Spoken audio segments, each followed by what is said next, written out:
চব্বিশের গণঅভ্যুত্থানে নরসিংদী যেন এক জ্বলন্ত জেলা।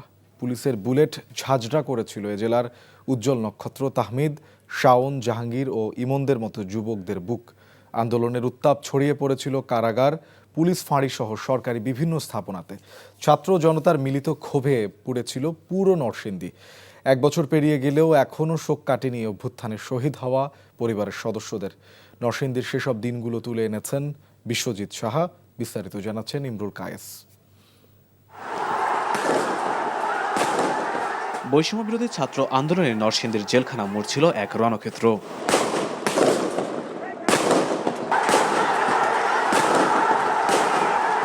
হাজারো ছাত্র জনতার সাথে সেদিন শান্তিপূর্ণ মিছিলে যোগ দিয়েছিল নবম শ্রেণীর শিক্ষার্থী তাহমিদ, শাওন, জাহাঙ্গীর ও ইমন। বৈষম্য বিরোধের দাবি আদায়ের আন্দোলনে নির্বিচারে গুলি ছোড়ে পুলিশ। নির্দয় গুলিতে ঝাঁঝরা হয় তাহমিদের বুক। আমার সামনেই তাহমিদ গুলিবিদ্ধ হলো। পর সে রাস্তায় ছটফট করতেছিল, আমরা পিছের দিকে বেগে চলে গেছি। ওরা আমার চিন্তা করলাম, ছোট্ট একটা বাচ্চা, 15-16 বছর, বাচ্চাটাকে কি বাঁচানো যায় কিনা। 18 জুলাই তাহমিদের মরদেহ নিয়ে শহরে মিছিল করে আন্দোলনকারীরা। মৃত তাহমিদের ওপর ফের নির্মম গুলি চালায় পুলিশ।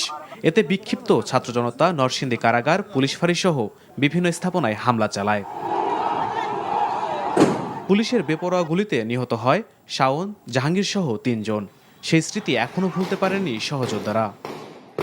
বাংলাদেশের ইতিহাসের সবচেয়ে চাঞ্চল্যকর হত্যাকাণ্ডগুলোর মধ্যে একটা, সবচেয়ে বর্বরতম নৃশংসতার উদাহরণ হয়ে থাকবে তাহমিদ হত্যাকাণ্ড। এমন একটা বাচ্চার লাশ দেখে ঠিক থাকতে পারবে, সেখান থেকে আমাদের মূল আন্দোলনটা আরো চাঙ্গা হওয়া। অভ্যুত্থানের 1 বছর পেরিয়ে গেলেও শহীদ পরিবারের শোক কাটেনি এখনো। সারের শরীরের অবস্থা খালি রক্ত, সারে উতের শৈল অক্ষরে সাদা পক্ষে জায়গা। তারা গুলি চালাইতেছে, আমি ইশারা দিচ্ছি, হাত উড়ে দিচ্ছি, তারপরে গুলি চালাইতেছে। ইতিমধ্যে এক লোক এসে আমাকে নিয়ে কয়েকবার নিয়ে একটা ঘরে নিয়ে আটকায় রাখছে।